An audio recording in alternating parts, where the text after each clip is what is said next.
Welcome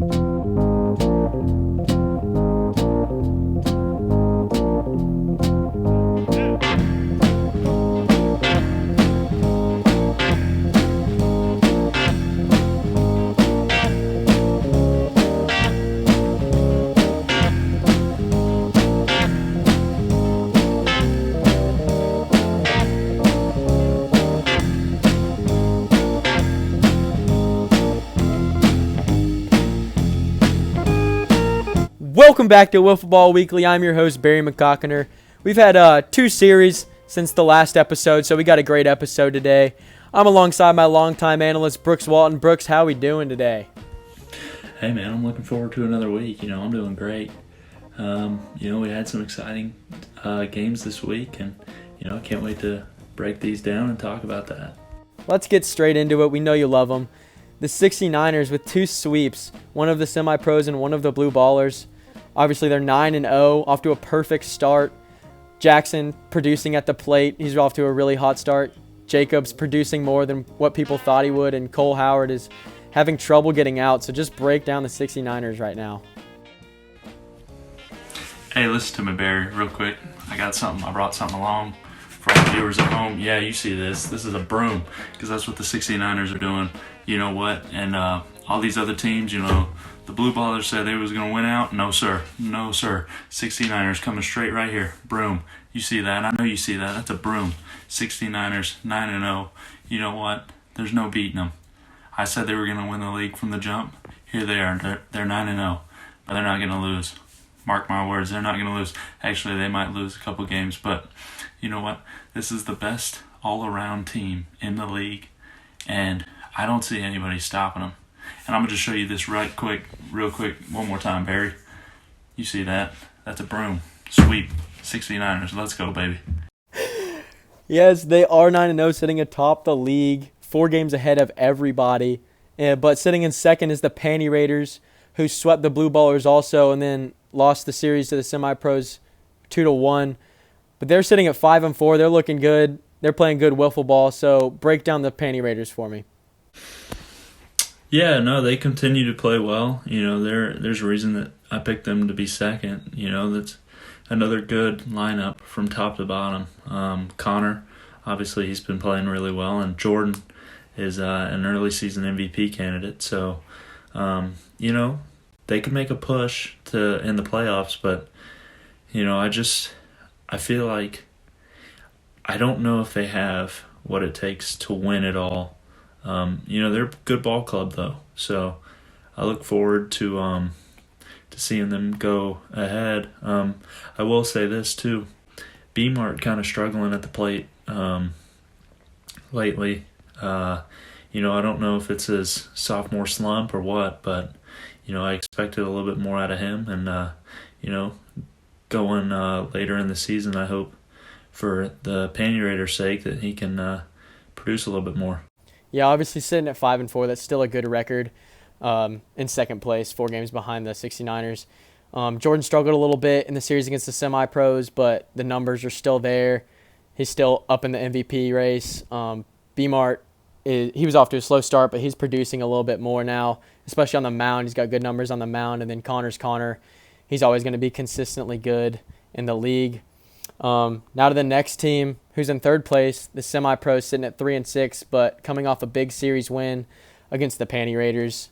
Break them down for me.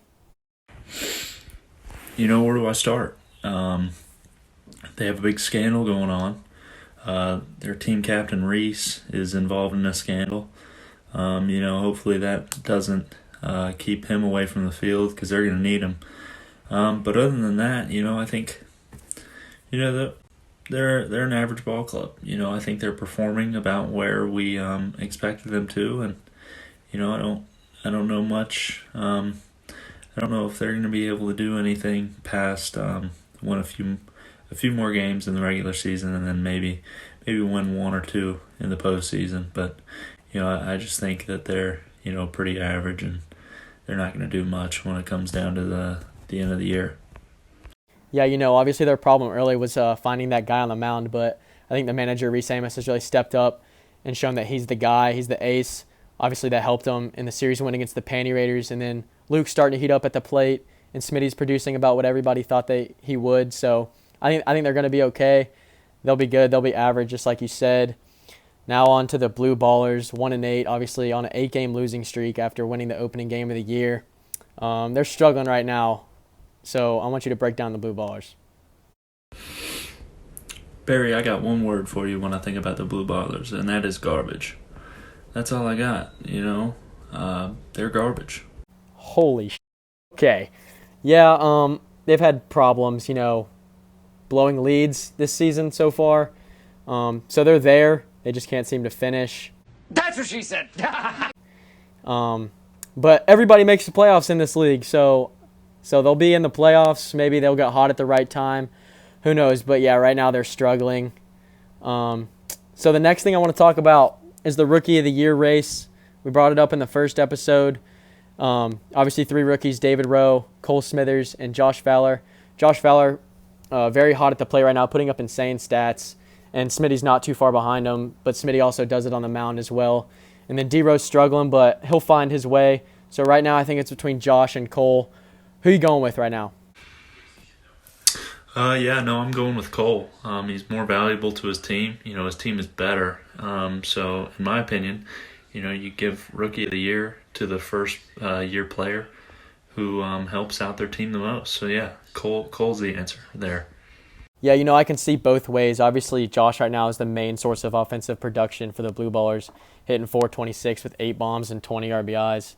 The pitching stats aren't really there, though, but they have arms, so they'll be good if they ever seem to win a game.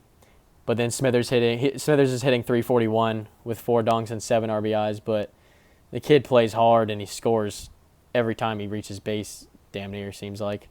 And then pitching, he's got a 4.28 ERA, and he gets outs for them, which is what they need. So now let's get comfortable and talk about the scandal with manager of the semi-pros, Reese. Obviously, he's under investigation for the assault and battery of the victim. Not gonna name his name in here, but the semi-pros need him on the field if they want a chance to win. He's a huge part to that team. He's hitting .488 right now. 16 RBIs, by far the most on that team. So what do you think about that? Man, you know what? I think the league will do the right thing and come up with a proper either penalty or figure everything out. I trust the commissioner to do what's right and get to the bottom of this. And, it's a pretty big thing. And, you hate to see it from all points of view, but I really hope that everything gets squared away and that Reese can get back onto the field. Yeah, obviously Reese is suspended indefinitely until the trial's over. They got big games tomorrow, play with Blue Ballers, and Reese and Matt always like to feud, big rivalry there. Hopefully everything gets squared away. I don't think Reese would ever do anything like that. If you met the kid, he's a sweetheart. And let's be honest, if he's not on the field, the semi-pros don't really have a chance to win. He stays with the backpack on, as you could say. Let's get into rivalry day, though. Tomorrow, obviously, your 2 teams, the 69ers and the Panty Raiders play, top 2 teams in the league, and then the Blue Ballers and the semi-pros play. They always like to go at it. I think it'll be a really, really fun games to watch. What are your thoughts? What's the results of rivalry day? You know what? I like the 69ers to sweep and the semi-pros to sweep. I'm going all in with the 69ers. And, like I said before, the Blue Ballers are garbage. So they don't have anything going for them. And that should be an easy sweep for the semi-pros. I like it. Bold comments there. But, hey, who knows what's going to happen. It could happen, and it could go the exact opposite. Game 1 of each series is going to be uploaded to YouTube, and then Game 2 of each series is going to be on our Instagram Live. Our Instagram is Gainesville Wiffleball. It'll be right there. And no special guest today because a lot of shit is happening in the league. That's pretty much why. That's going to do it for our show. Brooks, got anything to say? Nah, man, just looking forward to another great week of wiffle ball and looking forward to catching up with you next week, Barry. you have a good one, and everyone tune in to the series that are coming in. That does it for us. Thank you for tuning in once again, and have a safe and exciting whatever endeavor you encounter next. Have a good one. You heard the man. Be sure to like, comment, subscribe, follow the Instagram, all that stuff. Thanks for watching another episode of Wiffleball Weekly. We'll catch you next Thursday.